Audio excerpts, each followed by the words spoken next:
Since 1955, the National Museum of Racing has recognized and honored the achievements of those horses, jockeys, trainers, and pillars of the turf, whose records and reputations have withstood the test of time in the great sport of thoroughbred racing. This class is no exception, as the achievements and legacies of these racing legends have proved to be essential to the sport's rich history. Welcome to the 2022 National Museum of Racing's Hall of Fame induction ceremony. Please welcome the voice of the Breeders' Cup for its first 21 years, the voice of the New York Racing Association from 1990 through his retirement in 2014. Ladies and gentlemen, Mr. Tom Durkin.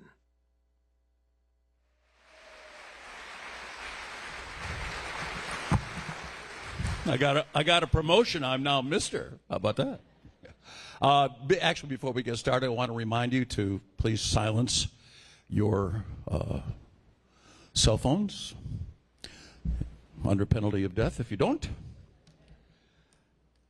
So, oh, by the way, thank you to Tony and Carson Gambara for filling in for Sam the Bugler. Sam will be back next year, but Carson and Tony do a great job at the track every day.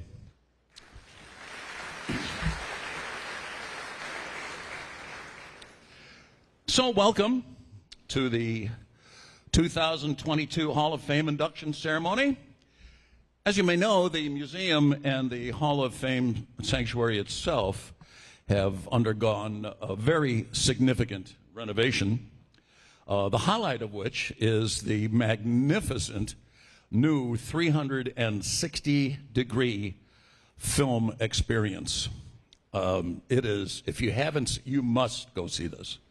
Well, gosh, it's a couple of years at this point, one of the producers of the film called me up and said, Tom, you know, we've got this $8 million film that we're doing, and, well, we need somebody to be the narrator. And we want to know, Tom, we want you to know, Tom, that we need a voice that is a good, strong voice, a voice that can emote all of the feelings that horse racing gives us. We need a voice that people admire and a voice that people respect. So, Tom, we'd like to know if you could ask your friend Bob Costas to do the narration.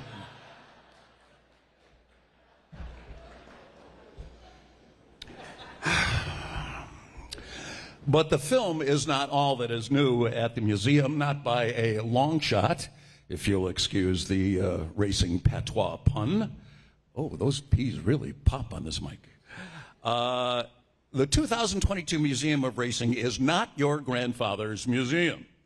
Dare I say, it is actually fun. It remains, of course, the most important reliquary of our sport's great artistic treasures and a most informative conspectus of 400 years of American racing history. But it is also, nowadays, well, I'll say it again, it's fun. Fun of the 21st century variety. For instance, through the generosity of Charlotte Weber, you can actually ride a horse. Now, it's a virtual horse, but the experience is pretty real.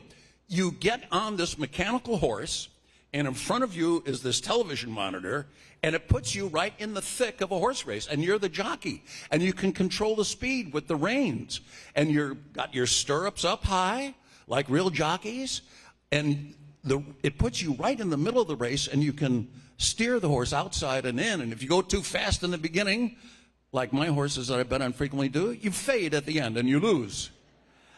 But it's that real virtual experience. There's another thing they do now at the museum. You can call your own race. They have a little setup there where you walk into an announcer's booth. It's got the whole on-the-air signal on the outside. There's a microphone on the inside, and there's a video monitor in front of you, and you can choose from any number of famous races going back through the ages, and you call the race. And underneath the images, the video images, are these subtitles that the real announcer said when he called the race way back when. But you don't have to do that. You can say, their secretary is in front. Come on, Sham, I bet my week's pay on you. Let's go, buddy, get up. You can say whatever you want, and then we record it, and we send it to you via an email. And by the way, I am not the least bit intimidated because this new generation of people might compete with me for a job, because I'm a bum and I don't have a job anymore. And the Hall of Fame sanctuary itself is now a 21st century interactive experience. You and your stylist can spend days clicking away in the museum now. We have tens of thousands of data points. And of course, the Hall of Fame room itself, you can experience that new film expertly narrated by Bob Costa. But as digitized, state-of-the-art, and new as the Hall of Fame is, to be enshrined therein is still pretty much the same. To be enshrined in the Hall of Fame requires old-fashioned, analog-era qualities: perseverance, character, steadfast determination, and considerable doses of skill and talent. To get in, it ain't easy. And to our honorees today, thank you for your accomplishments and your contributions to our great sport, and welcome to the Hall of Fame.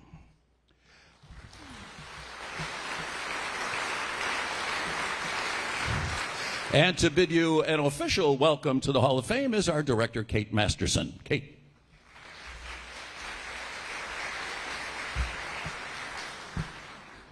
Good morning.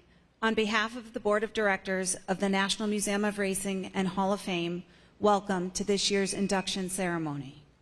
Today we induct 8 new deserving members. Induction into the Hall of Fame is the highest honor in the sport, and one that less than 1% of all participants receive.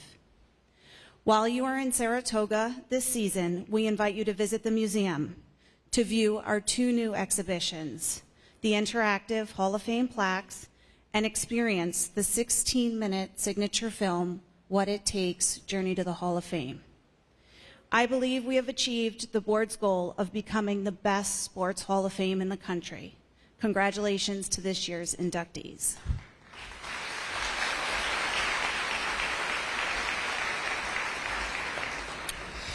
And right now I'd like to ask you for a moment of silence for some dear connections to the museum that we lost last year.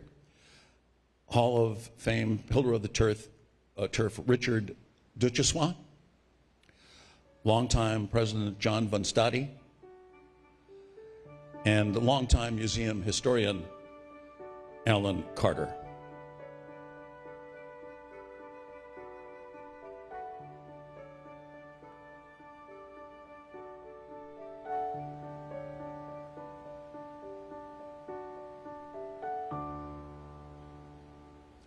Thank you.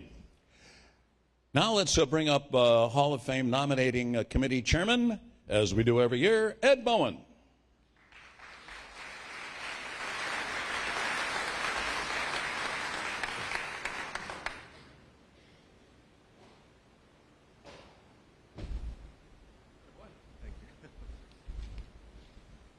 Thank you very much. Again, it's my pleasure to introduce returning Hall of Fame members, and we're very pleased with how many of them make the point of coming back on this occasion. Anyway, one of the great joys for me is to introduce them. Please, Hall of Fame members, please feel free to come on down as you recognize your career being mentioned, and then line up and we'll have pictures taken at the end of it all. Okay, from the class of 2021, Jack Fisher. Jack has led all steeplechase trainers in wins 14 times and in earnings 8 times. He trained Hall of Fame members Goodnight Shirt and Eclipse Award winners Scorpioncer and Moscato. Ladies and gentlemen, Jack Fisher.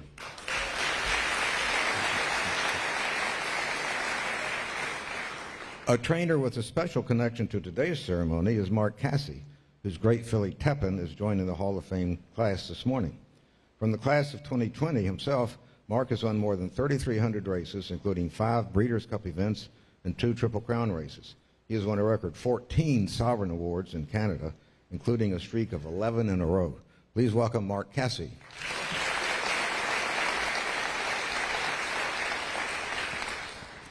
From the class of 1997, we have Gary Stevens with us today.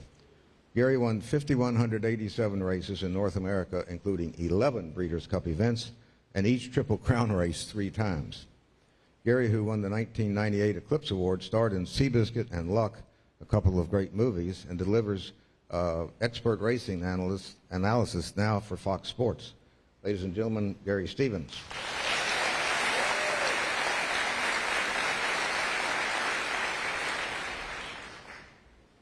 Please welcome from the class of 2007, Jose Santos.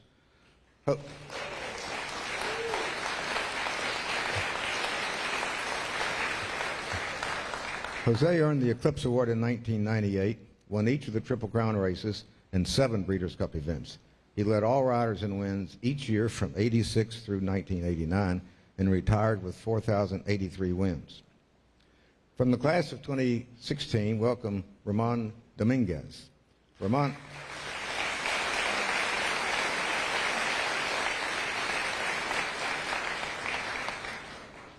Ramon, if I say it different ways, I'll surely get it right once. Ramon won 3 consecutive Eclipse Awards from 2010 to 2012. In his 18-year career, he won 4,985 races with purse earnings of more than $191 million. Ramon won 3 Breeders' Cup races and owns a single meet Saratoga record with 68 wins. Big round of applause, please.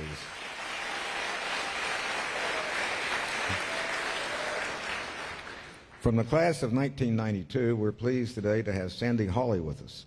Sandy won an Eclipse Award, 2 Sovereign Awards, and 10 Canadian Triple Crown races. He led all riders in wins 4 times and became only the 5th jockey to win 5,000 career races. He won 18 riding titles at Woodbine and finished his career with 6,450 wins. Ladies and gentlemen, Sandy Hawley.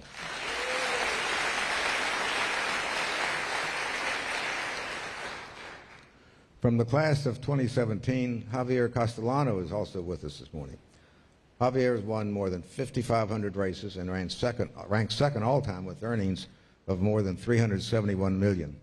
He has won 12 Breeders' Cup races, the Preakness twice, and the Travers a record 6 times. He won 4 consecutive Eclipse Awards from 2013 to 2016 and is still among the best in the sport. Please welcome Javier Castellano again.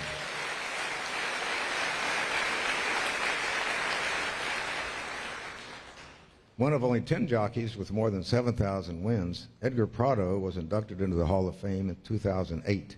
The Eclipse Award winner in 2006, Edgar has won 5 Breeders' Cup races, 2 Belmonts, and the Kentucky Derby. He ranks 8th all-time in both wins and earnings. Please welcome Edgar Prado.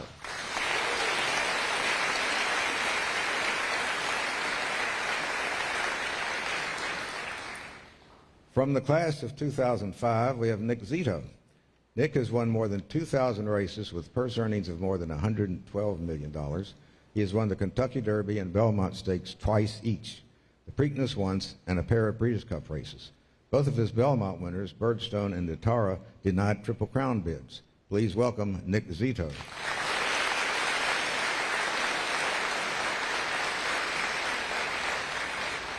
In terms of the Triple Crown, as you recall, Alan Jerkins didn't like to be called the Giant Killer, and Nick doesn't like to be called the Triple Crown Spoiler, so please don't say that. Next up, we are joined today by Early Fires, a member of the class of 2001. Early dominated on the Midwest circuit in a career that spanned 5 decades. He won 6,470 races, including a record 2,886 at Arlington Park. He won the George Wolfe Memorial Award in 1991 and ranked 9th in all-time wins when he retired. Welcome, Early Fires.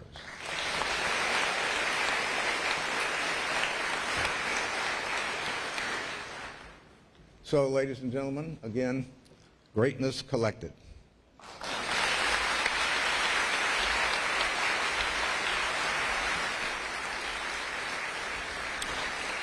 Do the photographers want to come down and get a group picture here if you need to do that?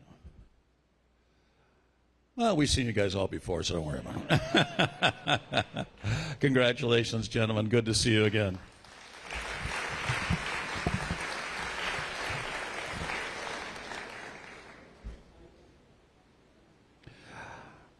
Right now, let's look at a video about our first inductee of the day, a pillar of the turf, James Cox Brady. James Cox Brady served as chairman of the New York Racing Association for 8 years during the 1960s, a period in which NYRA opened a revitalized Belmont Park and significantly refurbished Saratoga Racecourse. Those vital contributions to racing are one part of a much larger story of the tremendous impact Brady had on the sport. Born in West End, New Jersey in 1907, Brady was a Yale graduate who arrived on the racing scene as an owner in 1939 with the first of his many stakes winners, champion War Plumage, winner of the Coaching Club American Oaks and Alabama Stakes. Brady had a thread-like connection to racing history as far back as the 19th century champions Himyar and Domino, beacons of American bloodlines. That connection came via Brady's father, who during the 1920s owned historic Dixiana Farm in Kentucky. In the young career of James Cox Brady, it was a horse purchased by his father, which was much more of a direct factor than was the brief ownership of Dixiana. In 1925, the elder James Brady had paid a spectacular record price for the day, $50,500, for a yearling filly by Man o' War. He named her War Feathers. When James Cox Brady began his own racing operation, his earliest stakes success came from 3 sons and daughters of War Feathers, the best being the champion War Plumage. Brady then served in the South Pacific during World War II as a Navy commander, earning 6 battle stars and the Bronze Star. Following the war, Brady took an increased interest in racing and served the sport through leadership roles with the Jockey Club and the Thoroughbred Racing Association. He also became a trustee of the National Museum of Racing and a founding director of the modern Monmouth Park Jockey Club. Brady had notable success as a breeder and owner.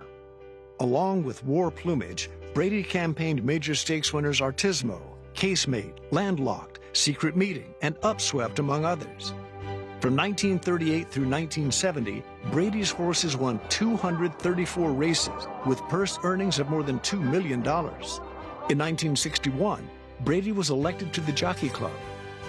By 1962, the condition of the bellwether New York track Belmont Park had deteriorated to the extent that it had to be condemned.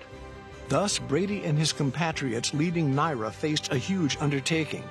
As things transpired, Brady was a driving force behind a new and spacious Belmont Park that opened in 1968 in time for the 100th running of the state's signature classic, the Belmont Stakes.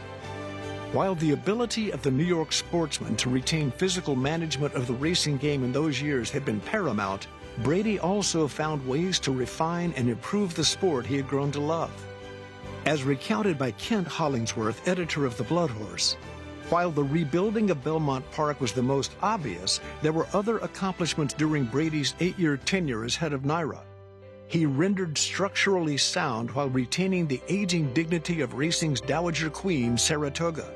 He sponsored more filly racing and nurtured distance racing. James Cox Brady was only 63 when he passed away in 1971. Both of his sons, Nicholas F. Brady and James C. Brady, followed the family traditions in racing, as did Brady's grandchildren.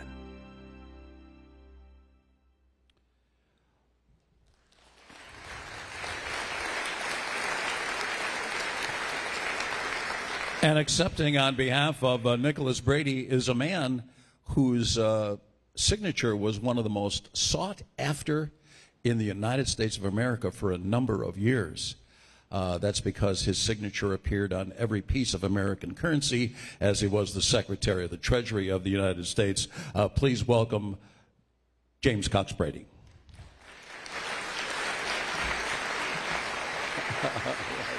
Good to see you. Good to see you.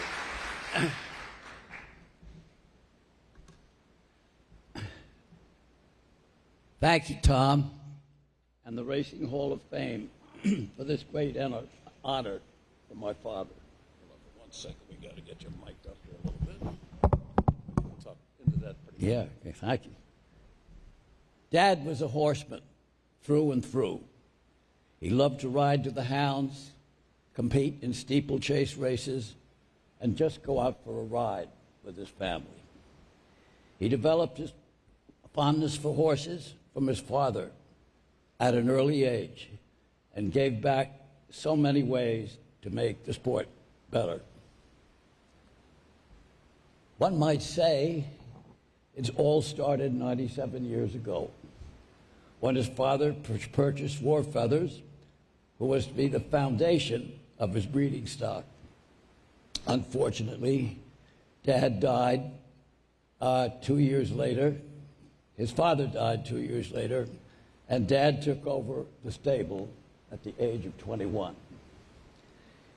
War Feathers produced War Plumage, one of Dad's greatest horses, winner of the 1939 Coaching Club American Oaks and the Alabama, right here in Saratoga.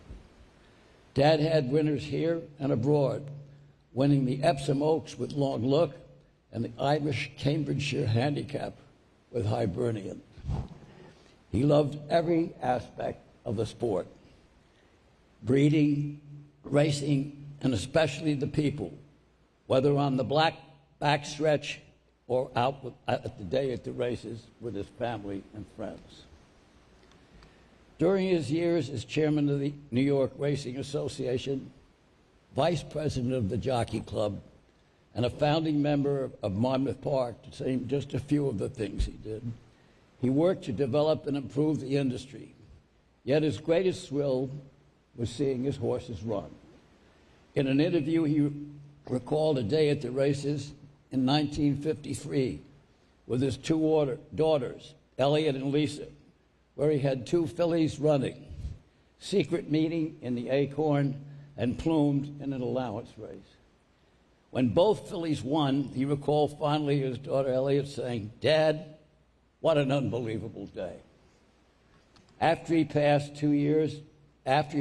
my two sisters, Lisa and Elliot, and my brother Jim and I continued his racing stable with great enthusiasm. And today his grandchildren continue that legacy. On behalf of the whole family, I would like to thank you for bestowing this great honor on my father. I would like to end with a quote by Dad when, with his family in the audience, he accepted the Thoroughbred Club of America's Honored Guest Award in 1970. And I quote, "Racing has made my life a full one. The names that come back to me over the years run like a bright red thread through the tapestry of my life. The good companions, the camaraderie, and the common love for the being that forged that great bond, the thoroughbred horse." Thank you so very much.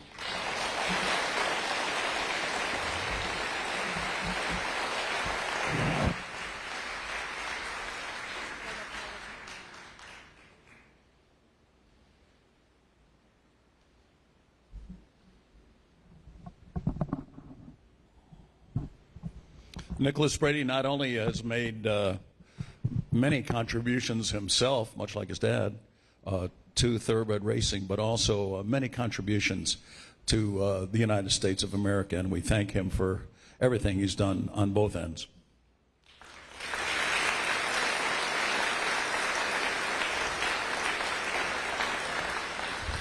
Let's take a look at a video summary of the life of Pillar of the Turf inductee Marshall Cassidy. A visionary leader who dedicated 60 years to the sport of thoroughbred racing, Marshall Cassidy was born into a racing family in Washington, D.C. in 1892. Growing up, Cassidy exercised both flat runners and steeplechasers and went on to ride in amateur races in New York, Maryland, and Mexico. The son of Mars Cassidy, a famous race starter in New York for a quarter century, Marshall is credited with a number of innovations that benefited the game, including devising the modern stall-style starting gate and perfecting the photo finish camera system. Cassidy wrote that when he was an assistant starter for his father prior to World War I, he would walk to where he could watch the finish of races when a race's distance made that possible. In describing the need for the photo finish camera, Cassidy said, "The judges' stand in those days was on the ground or near ground level, and the judges sighted across the track to the finish post on the inside rail to determine the placing of the horses as they passed the post," he said. Because he had no official responsibility once the race was started, he could watch finishes from different vantage points.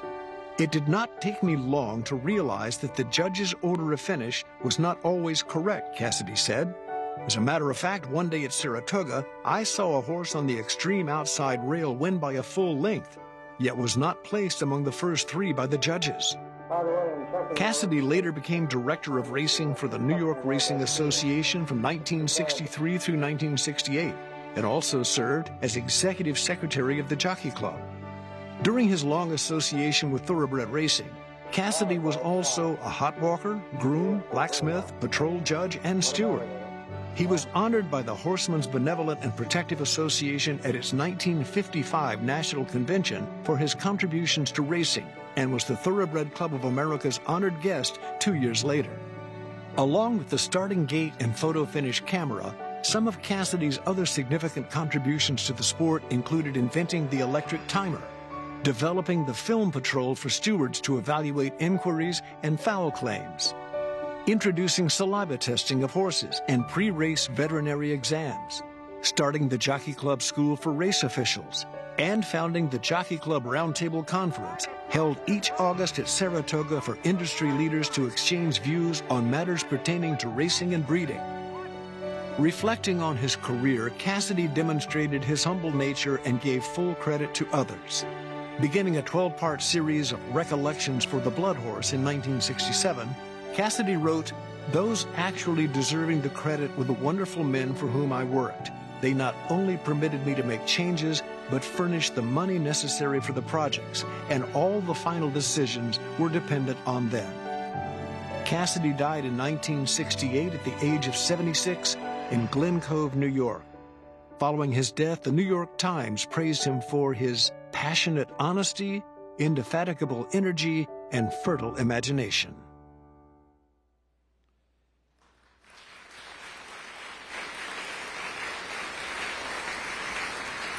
And here to accept on behalf of her grandfather, Marshall Cassidy, is Cindy Hillowa. Nice to meet you. Good morning. On behalf of my family, I'd like to thank the National Museum of Racing and the Hall of Fame Committee for honoring my great-grandfather, Marshall Whiting Cassidy. This occasion presents an opportunity for me to acknowledge not just my great-grandfather, but also his grandson, my father, Marshall Cassidy, because beyond all of the innovations, contributions, and service my great-grandfather gave to horse racing, how this role model raised my father, who made his own mark of excellence in the industry, deserves recognition as well. Almost all of what I know about Marshall Whiting Cassidy, I learned from my father. He was the second of three brothers, born to Mars and Inez Cassidy. Mars, too, spent a lifetime in horse racing, first as an owner, also as a trainer, and finally as a starter. His mother, Inez, her family served the North during the Civil War and worked in the War Department in Washington, D.C. toward the end of the 19th century. Marshall Whiting Cassidy, the brilliant, generous man who made all who knew him believe they alone were his best friend, married my great-grandmother, Carlotta, in 1916. They enjoyed a sound, adventurous, and full life together, along with their daughter, Marcelia, my father, Marshall, and for a short time with my sister, Christy, and me. To round out some of the racing details we just learned watching the video, I'll touch on just a few of his many adventures. While working as a land surveyor in Juarez, Mexico in 1911, he and his crew were taken hostage by Pancho Villa, the famed Mexican general who forced President Diaz out of power during the Madero Revolution.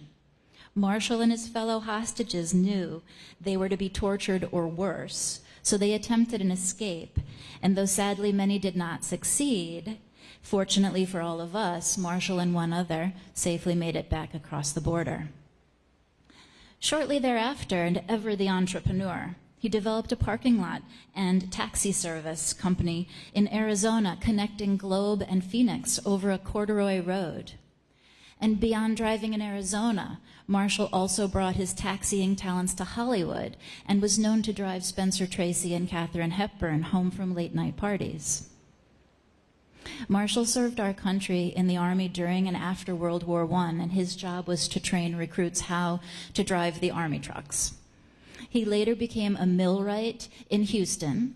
He opened an auto repair shop there just as cars were being mass-produced domestically. And then he went on to become a wildcat oil driller in Oklahoma. Still exploring opportunities for adventure and livelihood, he became a salvage diver in Norfolk Harbor Shipyard.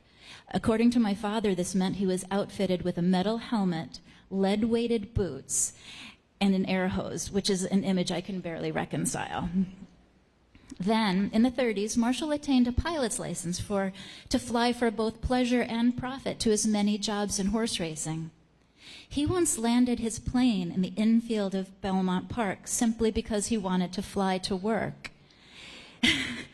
And later that day, local police went to arrest him for violating air traffic laws. And since the story ends there, we gather he talked his way out of that one. Nonetheless, these varied attempts at making a living were supported by frequent returns to his father's starting gate crew, the ones where he in fact lost fingers and toes to high-strung horses, but which eventually led to the accomplishments that garnered his international acclaim. And to elaborate just a bit on the starting gate, while employed at Agua Caliente in Tijuana, he began the development of a better way to start horse races by innovating a spring-loaded panel of elastic webbing. This led to a series of advancements, such as mounting that barrier upon 2 Ford trucks, and then devising a contraption with front doors latched shut and powered open by a battery. But soon after, Marshall realized that by reversing the power supply so the battery power kept those doors shut until they were opened at just the right moment with a handheld trigger, the doors opened with a clang, and that was when the starting gate that you all know was born. Marshall, avoiding full credit, would always acknowledge Clay Pewitt further perfected the concept. Incidentally, I learned from my father, following his explanation of how the film patrol and the photo finish came to be, that unknown to most people, the wire that racehorses pass beneath is not the actual finish line. The finish line is really located within the photo finish camera by virtue of calibration marks that appear on developed film.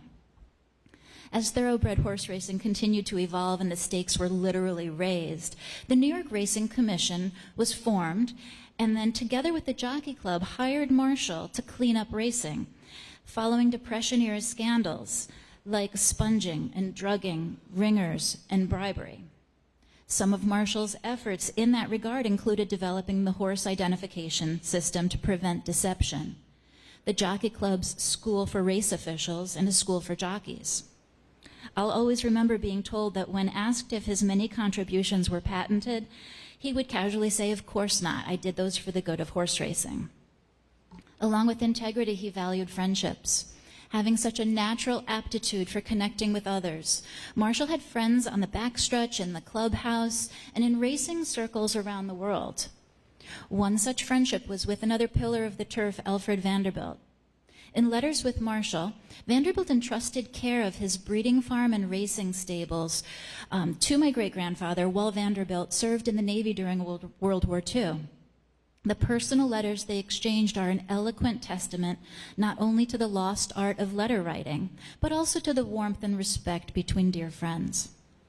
Marshall was the starter of the memorable 1932 Agua Caliente Handicap, North America's then richest race, when legendary champion Farlap set a track record for speed and secured the excitement of race courses all over North America.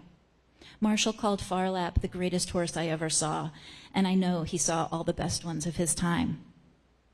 The best way for me to sum up our memory of Marshall Whiting Cassidy is to quote my father's writing. This man who chased and surpassed his father, who devoted his life to the improvement of thoroughbred racing, who raised and lost a daughter, who loved his wife as he did his work, and whose limitless energy drove him to enjoy his life until the very end at 76 years old. And so, when someone with the creativity, drive, and integrity of my great-grandfather devotes himself so fully to something as he did with horse racing, maybe this moment, honoring him, helps us recognize the powerful and necessary his qualities are in the world today. In honor of Marshall Whiting Cassidy, here's to people who face problems with energy and ingenuity, who deflect personal recognition with innate humility, and whose life's work, like my father's, left racing better than they found it. Thank you to the National Museum of Horse Racing, and thank you, all of you.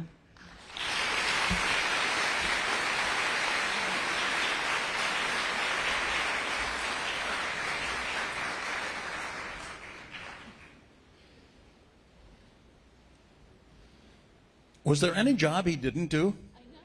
I felt like such a schlub. You know, invent the starting gate, invent the photo finish. Oh, on top of that, you got captured by Pancho Villa.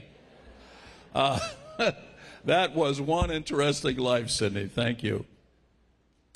Up next, our Pillar of the Turf inductee this year, James Ben Ali Haggin. A 1946 article in the Thoroughbred of California described James Ben Ali Haggin as being far and away the most successful as well as the most colorful breeder and racing man of his day. It was a bold statement, considering the turf luminaries of Haggin's era included the likes of Elias Lucky Baldwin, August Belmont II, James R. Keene, and William C. Whitney. Born in 1822 in Harrodsburg, Kentucky, Haggin graduated from Centre College in Kentucky and briefly practiced law before heading west during the gold rush. In California, he partnered with Lloyd Tevis in what became the most prominent land and corporation law firm in the state. A bold speculator, Haggin and Tevis went on to partner with Senator George Hearst in lucrative mining ventures. On his own, Haggin invested in additional mining operations in Peru, where he built an 80-mile railroad at the cost of $2 million just to ship the ore. In 1873, Haggin established a thoroughbred breeding center on Rancho del Paso near Sacramento, California.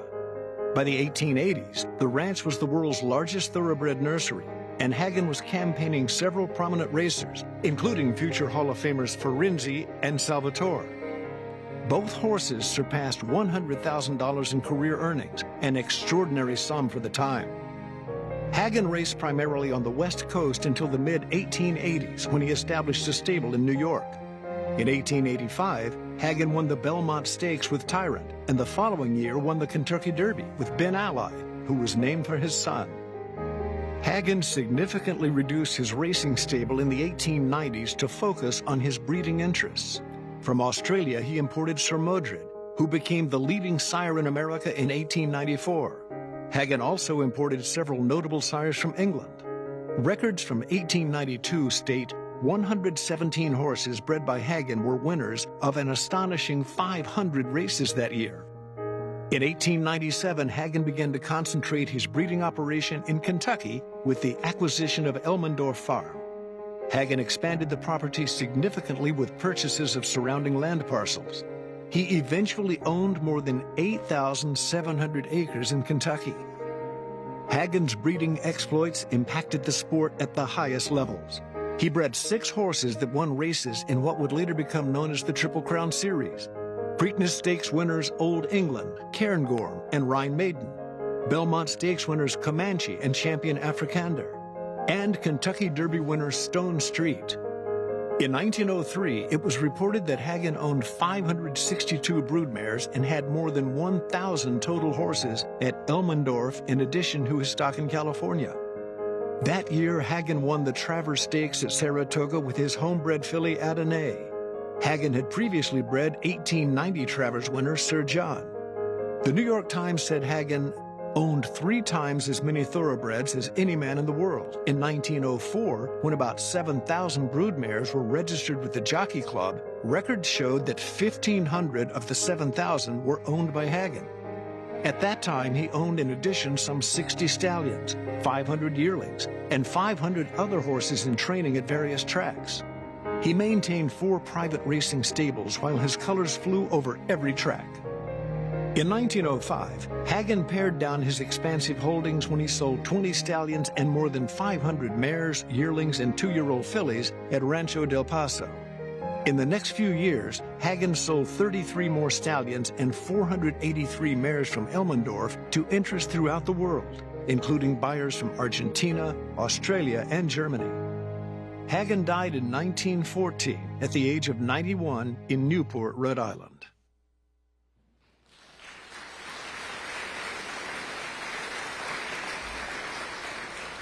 Well, they don't make men like that anymore. Maybe because no one can afford to pay the feed bill for 1,500 broodmares. To accept is his great-grandson, Ben Haggin. Thank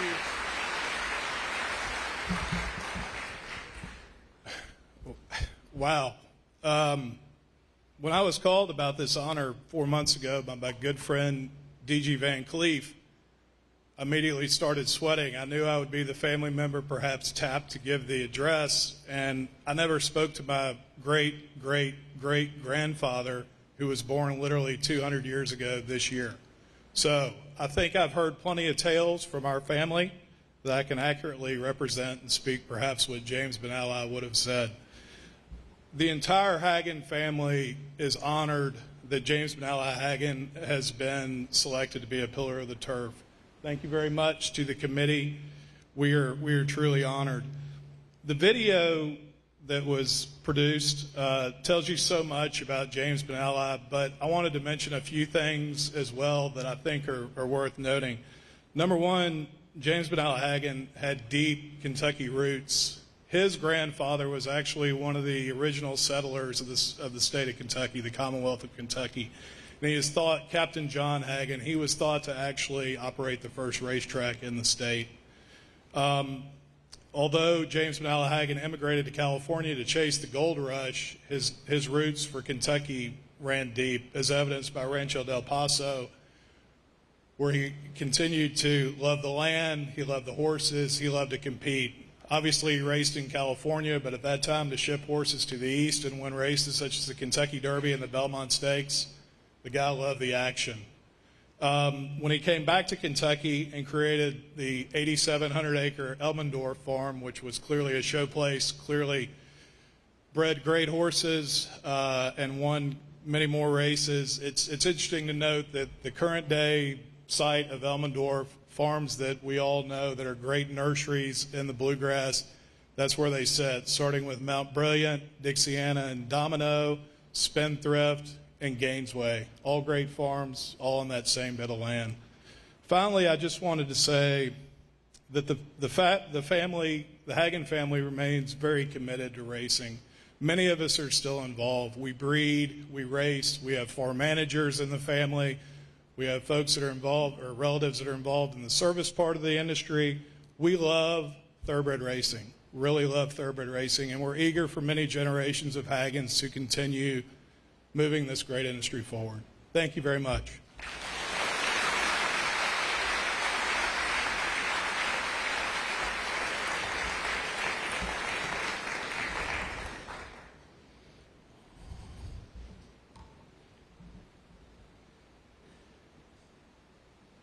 Thank you, Ben. Now let's go to the horsey side of the ledger here. Let's take a look at Royal Heroine. Bred in Ireland by Larry Ryan, Royal Heroine had impeccable bloodlines that suggested she was capable of great things on the racetrack. A dark bay, she was a daughter of Leafior out of the Relco mare My Sierra Leone.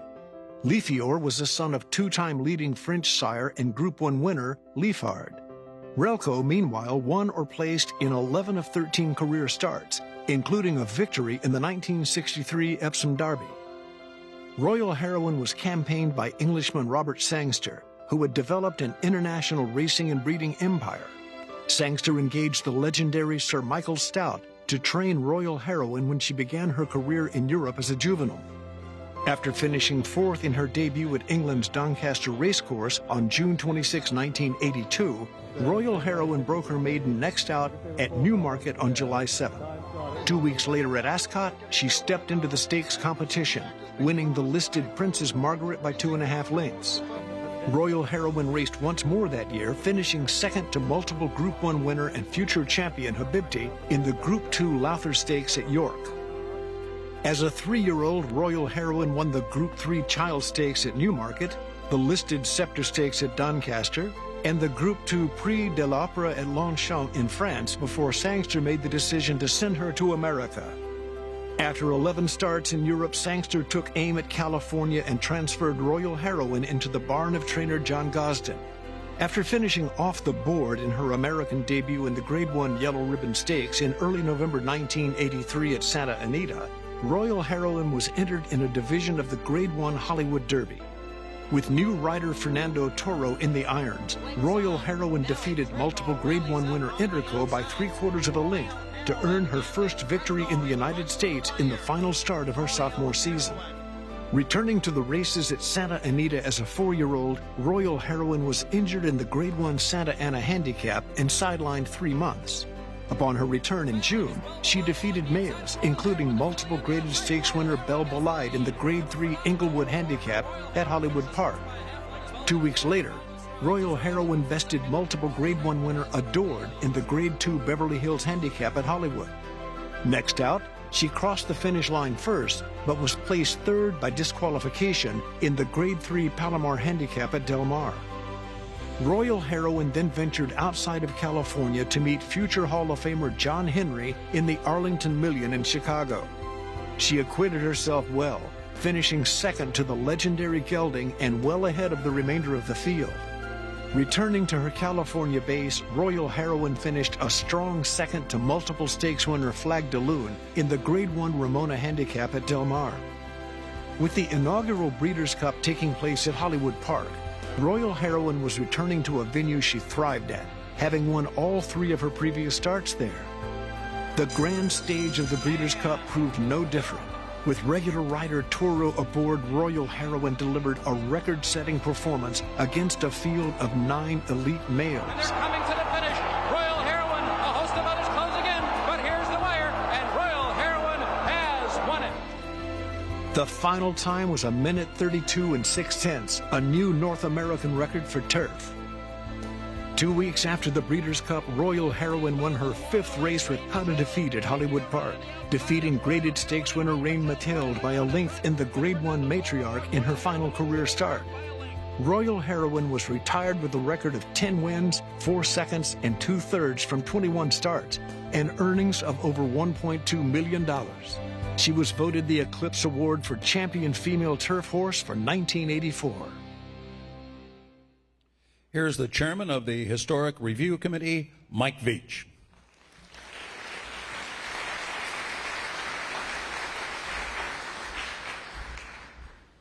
Thank you, Tom. A brief word about Historic Review. I'm really glad that a number of years ago, the institution set this committee up, and we're talking about performers 25 years and out, going backwards. And the thing that I would like to stress is, this is not, we don't look at overlooks. We view it as catching up with rightful candidates. And when Brian brings out his annual biographical sketches of the people and the horses that are eligible for Historic Review, we just scratch our heads and say, we don't know where to start. I mean, it's that strong. As noted on the film, you may remember both the excitement and the tension that marked the inaugural Breeders' Cup in 1984. It was the beginning of a new era in thoroughbred racing, marked by a program, in this instance at Hollywood Park, of races, all of which were worth $1 million or more. In the Breeders' Cup Mile, the filly Royal Heroine faced 9 opponents, all males, including a future champion. And as noted, she got the job done in a new North American record of 132-3 for the distance on turf. And she got it done with her perfect name for the occasion, Royal Heroine. On behalf of her connections, a warm thank you to the Hall of Fame for this honor.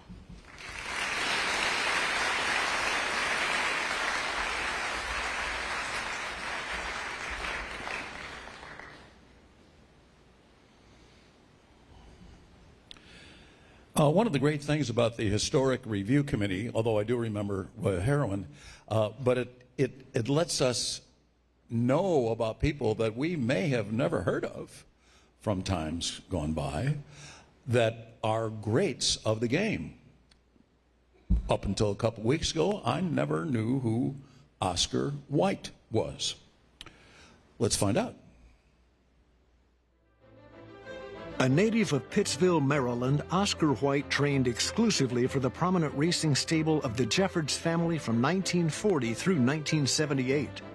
White joined the Jeffords stable while still a teenager in 1927, beginning as a groom at their Glen Riddle farm in Berlin, Maryland. Prior to being named head trainer for the operation, White learned the ropes from several outstanding conditioners, including future Hall of Famers Preston Birch and Buddy Hirsch, as well as Scott Harlem and John Ward. When he was offered the chance to be the head trainer of the operation by Walter Jeffords Sr. in 1940, White was prepared.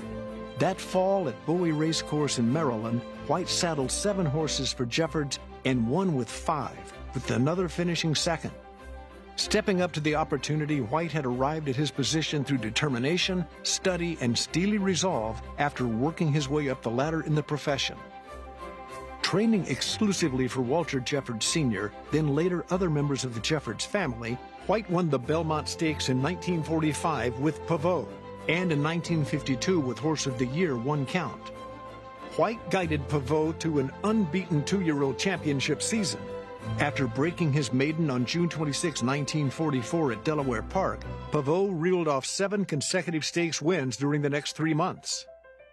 Pavot ended the year as the leading money-winning thoroughbred of 1944 at $179,040. It was the first time since 1933 that a 2-year-old topped the earnings list. He was without a doubt the best juvenile in the nation, and at the time, considered one of the best to have ever raced in the United States. After his 1945 Belmont win, Pavot won the Wilson at Saratoga and the Jockey Club Gold Cup at Belmont Park in 1946. In the Jockey Club Gold Cup, he defeated the great Stymie at level weights. In the 1946 Sussex Handicap at Delaware Park, he defeated Stymie and Gallaret, both future Hall of Famers, and again defeated Gallaret in the Massachusetts Handicap. One Count, meanwhile, won the Empire City Gold Cup and Travers Stakes in addition to the Belmont during his 1952 Horse of the Year campaign. White also won the Travers with Natchez and Piano Jim. White also trained the 1951 champion 3-year-old filly Kiss Me Kate, one of his 3 winners in both the Alabama and Delaware Oaks. Overall, White won 706 races in his career, including 104 stakes. 35 of his horses were stakes winners, including multiple stakes winners Ace Card, A Dial, Loyal Legion, Portsmouth, Postcard, Singing Rain, Snow Goose, and Try Me Now. Oscar White's loyal association with the Jeffords family and their dedication to his patient style was a model for the sport during his career. Upon his retirement in 1978, White thanked the family for being the best people in the world. White died in 1983 at the age of 74 in Salisbury, Maryland.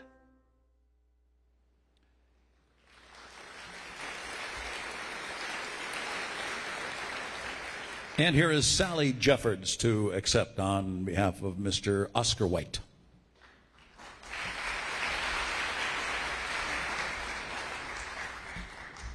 I guess it's all right. Okay, good. Good morning. My name is Sally Jeffords. My parents were Kay and Walter Jeffords, for those of you who may have known them. I am so grateful to the Hall of Fame for this opportunity to thank Oscar White for all the joy he gave my family through his amazing talent, his horsemanship, and hard work.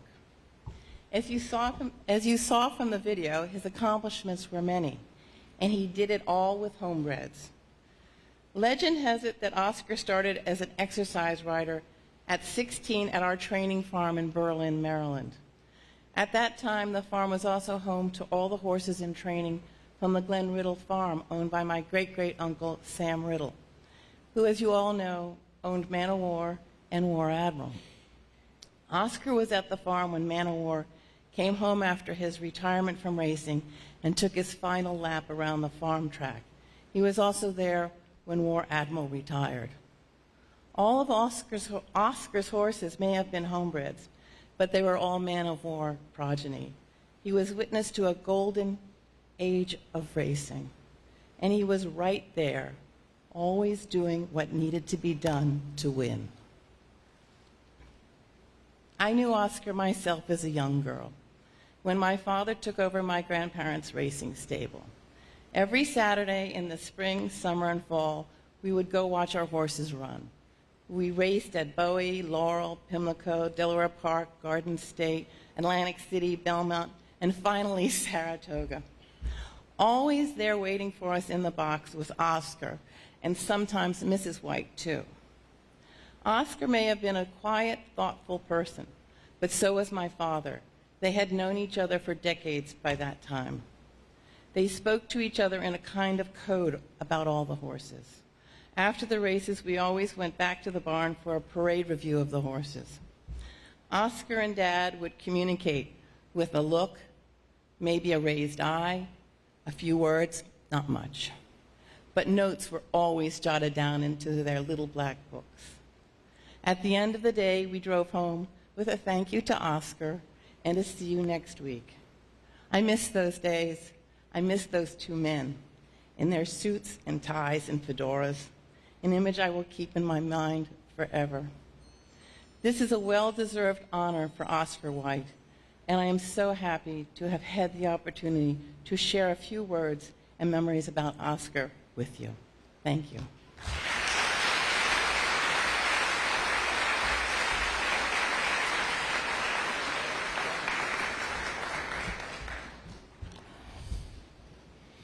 I just really want to quote Felix Unger, Oscar, Oscar, Oscar.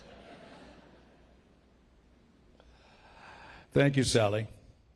And now, yes. Once again, from the Historic Review, here is the story of Hillsdale. Hillsdale went unnoticed at Churchill Downs on the first Saturday of May in 1957. The Kentucky Derby, of course, was the main event, with that year's Run for the Roses featuring future Hall of Famers Bold Ruler, Gallant Man, and Round Table being infamously upset by Calumet Farms' Iron Liege. Hillsdale, meanwhile, was an unknown Indiana bred making his second career start on the Derby undercard. 6 days after he finished fourth in his career debut, Hillsdale went off at odds of 73-1 in a 4.5 furlong maiden event. The bettors were right to ignore him. He finished 10th. Better days, however, were ahead. By the time he was retired at the conclusion of his 4-year-old campaign in 1959, Hillsdale had won 23 of 41 starts, including 16 stakes, and ranked 13th all-time in earnings with $646,935. Bred at Helen Kellogg's Murlog Farm, Hillsdale was named after Hillsdale Road, which ran past the farm located near Evansville. Hillsdale was sired by Takeaway, a workhorse who won 32 of 132 career starts in 10 years on the track. Trained initially by Odie Cleland for Kellogg, Hillsdale was dropped into a maiden claiming race 12 days after losing his second start. Unclaimed, Hillsdale broke his maiden that day at Churchill before Cleland took him to race on the New England circuit with mixed results. Hillsdale began to show promise in the spring of 1958 when he finished a half length behind eventual Kentucky Derby and Preakness Stakes winner Tim Tam in an allowance race at Keeneland. By this time, Kellogg had sold Hillsdale for $25,000 to Clarence W. Catfish Smith, a former football player with the Chicago Bears, who was the head of an engineering firm in Detroit. At the time of his purchase of Hillsdale, Smith had dabbled in horse ownership for the better part of a decade with minimal success. Following his strong showing at Keeneland, Hillsdale was shipped to California and placed in the barn of former jockey Marty Fallon, a protege of Clelland's who had been the colt's initial exercise rider at Murlock Farm. That summer at Hollywood Park, Hillsdale won the Will Rogers Stakes and Eldorado Handicap. Hillsdale then finished 6th in the American Derby and 2nd on turf in the Atlantic City Handicap before going on a remarkable run of glory. In his next 16 stakes appearances, Hillsdale won 13 times and finished 2nd in the other 3. Hillsdale concluded his sophomore year with victories in the Michigan Derby at Hazel Park, the Boardwalk Handicap at Atlantic City, and the Malibu Stakes at Santa Anita. Jockey Tommy Barrow took over the irons aboard Hillsdale prior to the Boardwalk and proceeded to win 12 stakes with him in less than a year. The win streak stretched into 1959, with Hillsdale turning back Round Table by a head in the 7-furlong San Carlos Handicap while in receipt of 17 pounds. Victories in the San Fernando and Santa Anita Maturity followed, giving Hillsdale the distinction of becoming the 2nd horse to win the Strube Series. Hillsdale was then an unbeatable sensation at Hollywood Park, winning the Los Angeles Handicap, Californian, Argonaut Handicap, American Handicap, and Hollywood Gold Cup. The win streak reached 7 with an overnight handicap victory at Belmont Park, followed by a gutsy win over future champion Bald Eagle in the Aqueduct Handicap. The win streak was snapped in the Woodward at Aqueduct in late September. In a thrilling finish, Eddie Arcaro masterfully piloted Sword Dancer to a head victory over Hillsdale, with Round Table finishing 3rd. Despite the Woodward defeat in what turned out to be his final start, Hillsdale's accomplishments were still momentous, including the distinction of being the first Indiana-bred inducted into the Hall of Fame. Hillsdale died in 1972 at Three Rings Farm in Beaumont, California.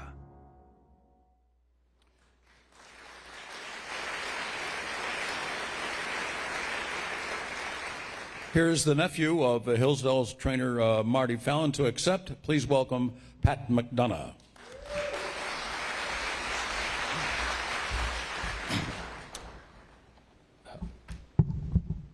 Thank you. I'd like to thank the National Racing Museum and the Historical Committee for inducting Hillsdale into the Thoroughbred Racing Hall of Fame. I'd also like to thank my family members who were able to make this trip. It's been a long time coming. All of us grew up with hearing the tales of the great Hillsdale. I wish my Uncle Marty Fallon could be here to personally accept this award. It was Marty who spotted Hillsdale's potential, broke him for racing, and eventually took over his training. Marty was a former jockey, first-time trainer, and he took the lightly bred colt from Indiana and reeled off 10 stakes victories, including Hollywood Gold Cup and the Strub series of races.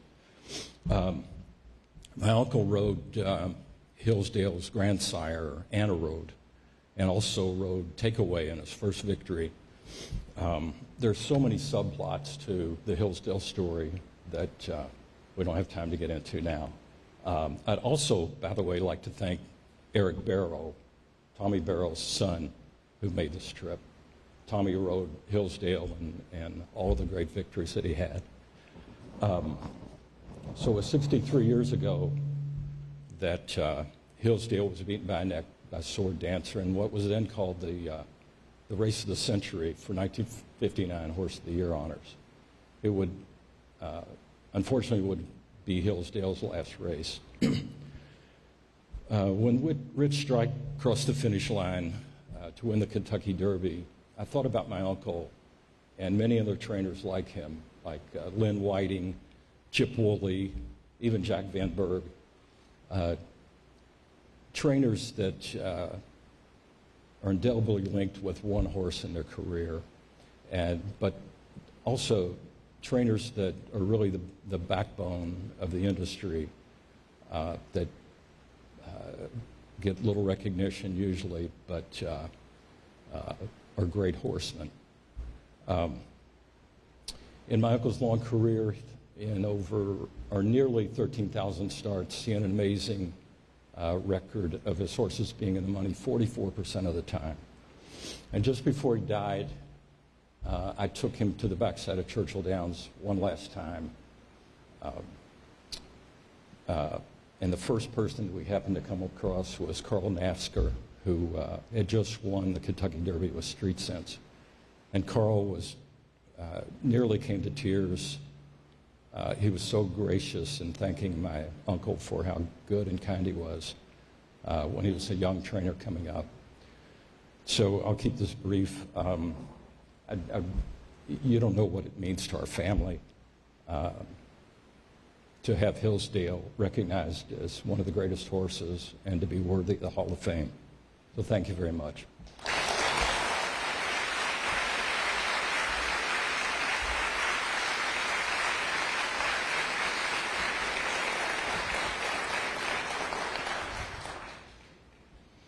That's one of the reasons we assemble here every year, for moments like that, for heartfelt feelings for these horses, and we're also here to recognize the labors of people like your Uncle Marty Fallon.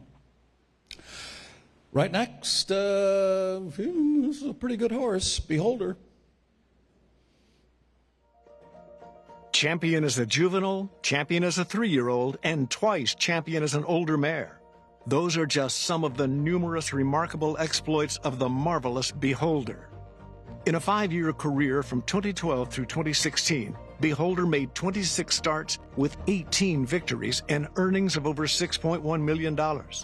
She won 4 Eclipse Awards and became only the second horse to win 3 Breeders' Cup races, joining fellow Hall of Famer Goldakova. Along the way, she won 13 graded stakes, including 11 Grade 1s, and became the first filly or mare to win the Grade 1 Pacific Classic. Since 1976, she is the only horse to win at least one Grade 1 race every year from ages 2 through 6. Bred in Kentucky by Clarkland Farm, Beholder was sired by multiple Grade 1 winner Henny Hughes out of stakes-winning mare Leslie's Lady. Purchased by Spendthrift Farm for $180,000 at the 2011 Keeneland September yearling sale, Beholder finished 4th in her career debut on June 28, 2012 at Hollywood Park. Less than a month later, she broke her maiden at Del Mar. Advancing to stakes company for the first time in her 3rd start, Beholder finished 2nd by a nose to executive privilege in the Grade 1 Del Mar debutante. Hall of Fame trainer Richard Mandela set Beholder up for a shot at the Breeders' Cup with a 6-furlong allowance at Santa Anita in early October. Announcing her presence with authority, she romped by 11 lengths to set up a rematch with executive privilege at Santa Anita in the Breeders' Cup Juvenile Fillies. Beholder's going to go all the way, and Beholder and Garrett Gomez. With her regular pilot Garrett Gomez in the irons, Beholder turned the tables on executive privilege, defeating her by a length to secure her first Breeders' Cup and lock up the Eclipse Award for champion 2-year-old filly. After beginning her sophomore season with a nose defeat in the Santa Ynez Stakes, Beholder returned to her winning ways with consecutive Grade 1 victories in the Las Virginas Stakes and Santa Anita Oaks before finishing a half-length behind longshot Princess of Silmar in the Kentucky Oaks. Following the Oaks, Beholder did not race again until September, returning with new rider Gary Stevens to win the Torrey Pine Stakes and Zenyatta Stakes before capping her campaign with a 4 1/4 length victory over Close Hatches in the Breeders' Cup Distaff. In an abbreviated season as a 4-year-old in 2014, Beholder raced only 3 times. She suffered an injury in the Ogden Phipps Stakes and was later unable to contest the Breeders' Cup because she spiked a fever in training.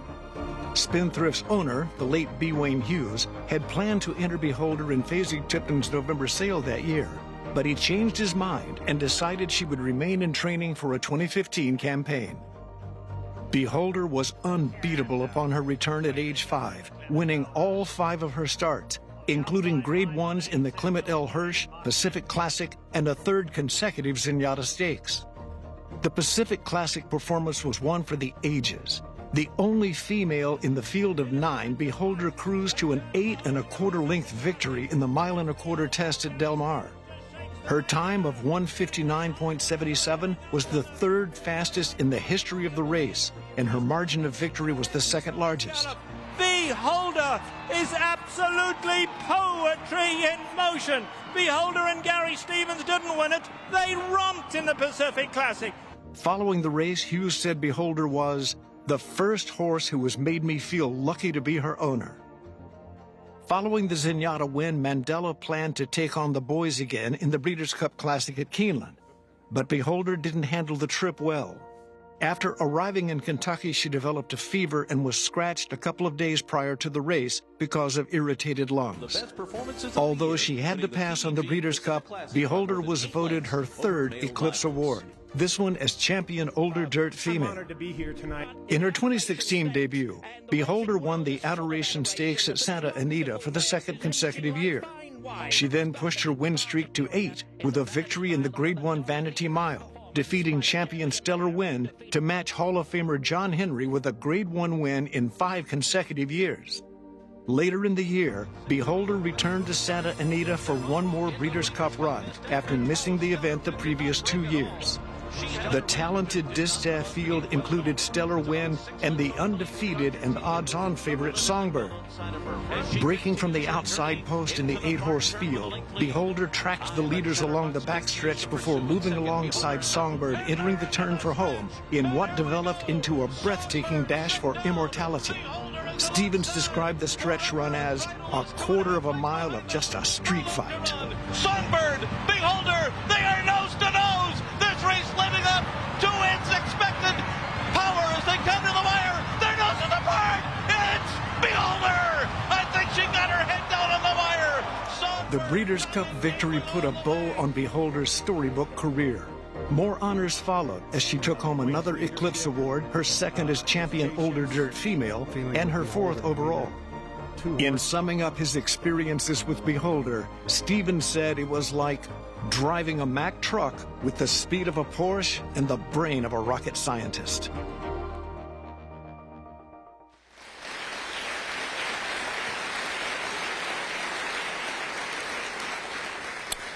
So here's to Beholder and owners that let us see their horses in long careers.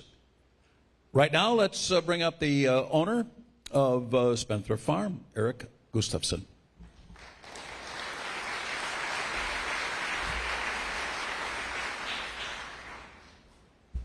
Thank you, Tom. And good morning, everyone. As Tom said, along with my wife, Tamara Hughes Gustafson, we own and operate Spendthrift Farm in Lexington, Kentucky. And on behalf of us and the entire team at Spendthrift, I say a heartfelt thank you to the National Museum of Racing Hall of Fame and all the voters who voted in Beholder to its class of 2022. It's an amazing and humbling honor for us to see our greatest race mare, our once-in-a-lifetime horse, enshrined next to the many others who came before her. Beholder is already in the Hall of Fame now, so forgive me if it feels like I'm lobbying for her to get in again when I repeat some of the superlatives that we saw in the video. She was an 11-time Grade 1 winner. She was the 3rd all-time highest earning dirt female with over $6 million in earnings. One of the only thoroughbreds ever to win a Grade 1 stake every campaign from ages 2 to 6. She was the Eclipse champion 4 times, matched only by Azeri and Zenyatta among females all time. She was the fastest female since 2009, the fastest 2-year-old filly this century. In fact, no 2-year-old has run faster in the last 15 years, regardless of sex. She's one of only 2 horses all time with 3 Breeders' Cup victories. Those are amazing numbers, but it's also remarkable how many talented, caring, and loving people it takes to make something like this happen. If this is the ending here for Beholder's career, I'd like to take a brief look at the beginning and the middle to acknowledge all the humans who helped make Beholder the athlete she was, one of the greatest of all time. That long list begins with Fred and Nancy Mitchell and their staff who bred, raised, and sold Beholder. Ned Toffey, Seth Semken, Des Dempsey, Jim Brown, Sean Feld, who either helped pick her out at the sale or cared for Beholder at Spendthrift as a yearling. Raul Reyes and his staff at King's Equine, who gave Beholder her early lessons in Ocala. The late Hall of Famer Garrett Gomez and Hall of Famer Gary Stevens, who skillfully, artfully rode Beholder to all those wins. Julia Dare, who took loving care of Beholder while she was on her breaks away from the track. The trainer staff, who worked tirelessly behind the scenes to make her all she was. David Noosh, Janine Painter, Ruben Mercado, Angel Vega, Jose Vera.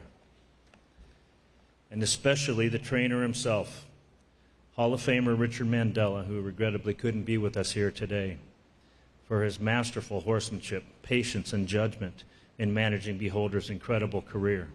Thank you, Richard. I once heard Richard say, "I can't get out of the horses what God didn't put in."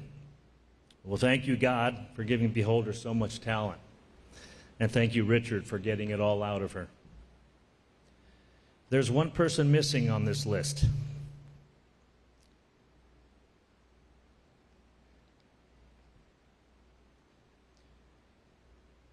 The guy who owned the farm and wrote the check to pay for Beholder, without whom none of this would be possible. You should be standing here right now instead of me. His name was Wayne Hughes. We lost Wayne in August of last year, and while we're sorry he didn't get to see Beholder win her final honor, we take solace in remembering how much Beholder meant to Wayne. You see, Wayne never really got too attached to the racehorses, and they meant a lot to him, but he wasn't the type to allow his emotions to come along for the ride. Until Beholder, that is. She changed him in that regard.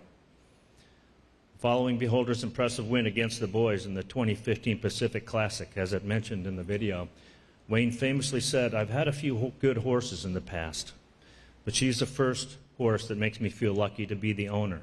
I've never had that feeling before. I think it's called pride." The beautiful bow on Beholder's amazing career came in her final race at the 2016 Breeders' Cup Distaff, where after one of the greatest stretch runs in recent memory, Beholder nosed out undefeated champion Songbird in a race for the ages, as we saw. Following the race, Wayne, in his classic style, took us all out, where everyone should go after winning a big race. In-N-Out Burger. For burgers, fries, and shakes. And with that final achievement, Beholder's career was over. A storybook ending to a legendary career. There was only one thing left to do, and that's happening here today at her Hall of Fame induction. And we are very grateful. Thank you.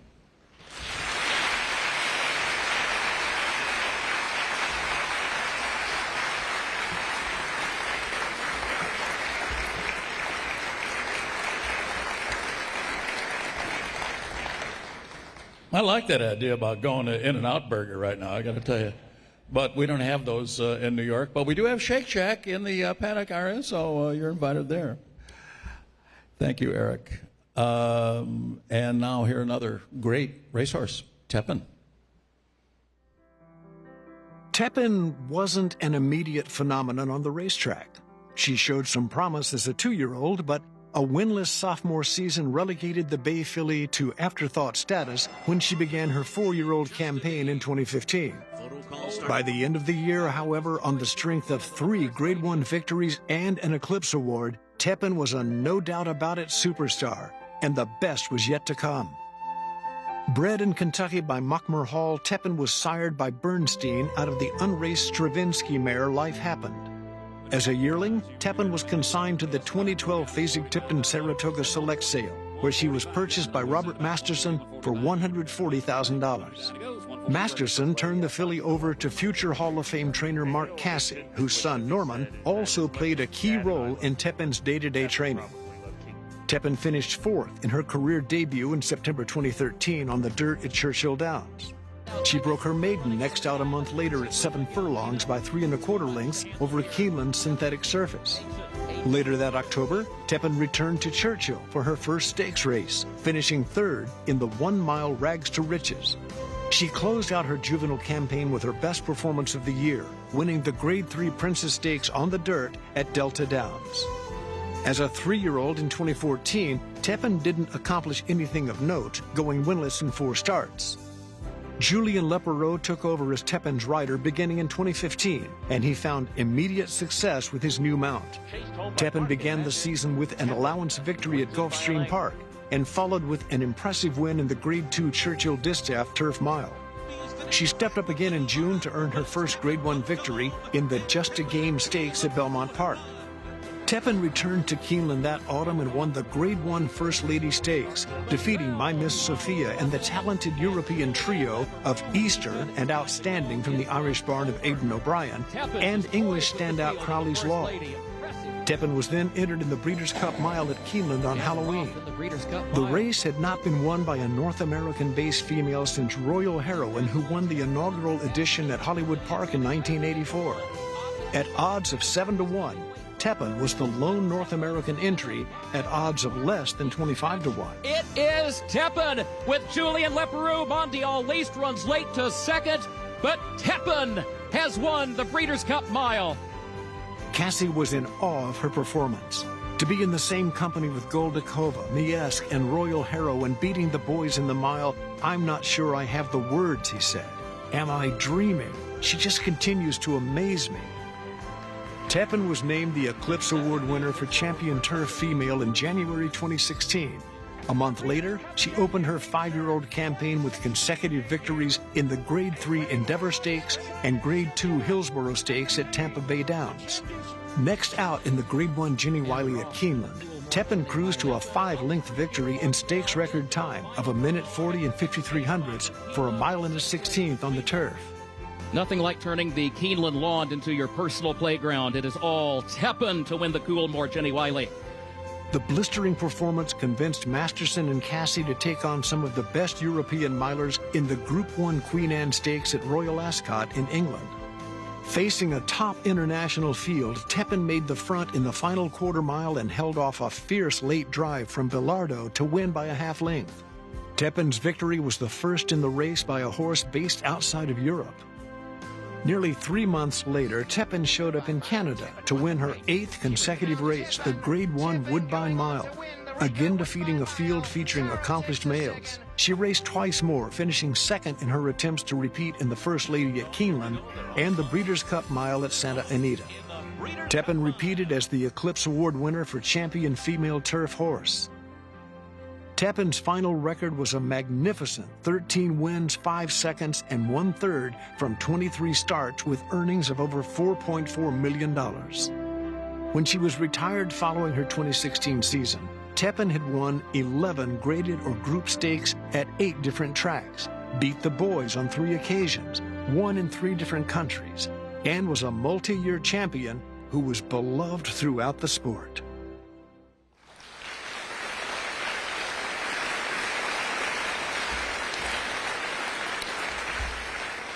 Here's owner Robert Masterson.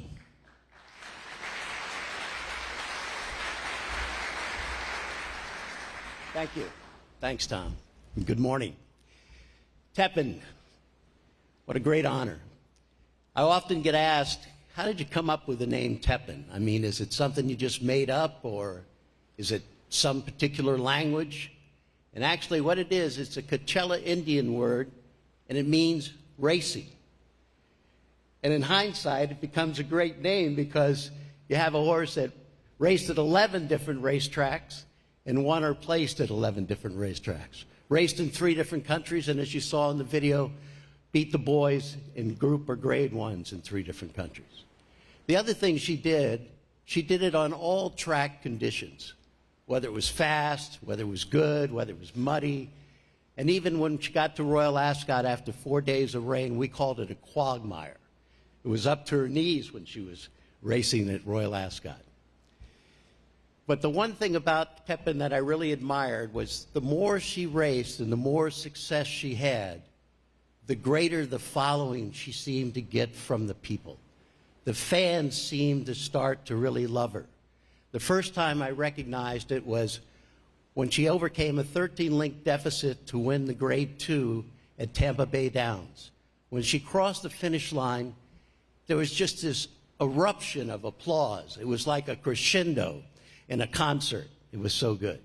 And then when she won up in Woodbine in Canada and she beat the boys in the grade 1, we're having the trophy presentation, and we stopped the trophy presentation to recognize the fans shouting loudly, Tepin, Tepin, Tepin. It was such an appreciation from the Canadian fans.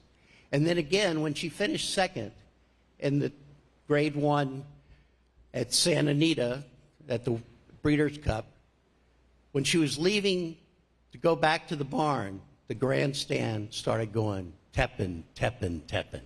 And again, I think that was because she finished the last quarter in that Breeders' Cup, the fastest quarter ever recorded on the grass at Santa Anita. And the fans really appreciated that, even though she came up a half a length short. So she also had some other crazy things happen. I'm here in Saratoga one time, and I'm standing in the paddock, and we're getting ready to saddle her, and I look out, and I see this family, and these children have on what had to be homemade T-shirts, because across the front is T-E-P-I-N, Tepin. And I said, you got to be homemade, because I didn't get any merchandising money. So she just had a way of capturing the people. But probably the most amazing thing that I ever heard of was a couple went on Twitter, and they announced that they just named their newborn baby Tepin. Now, horsemen always name horses after people, but somebody naming a person after a horse, that's a first for me. And at Royal Ascot, after she won, they built a circular bar in large letters. It's called the Tepin Bar, and it has nothing to do with my habits, I promise you. And then she also is on the Ring of Honor at Royal Ascot. So on behalf of Tepin and myself, I want to thank all the fans who came out and reacted positively to her and loved to watch her race. I want to thank Mark, Cassidy, his son Norm, for the excellent training job they did on her. I want to thank Julian Leperoux for the rides. I want to thank Deuce Greathouse for helping me find her right here at the Fasig-Tipton yearling sale. And I want to thank the Hall of Fame committee for recognizing her accomplishments and voting her into the Hall of Fame. It's such an honor. So from Tepin and I, we thank you one and all. Thank you.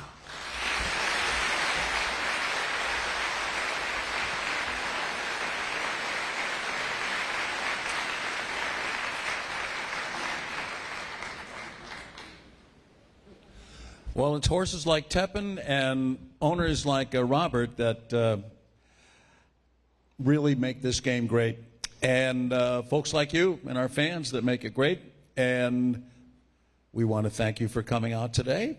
And now let's go get that daily double.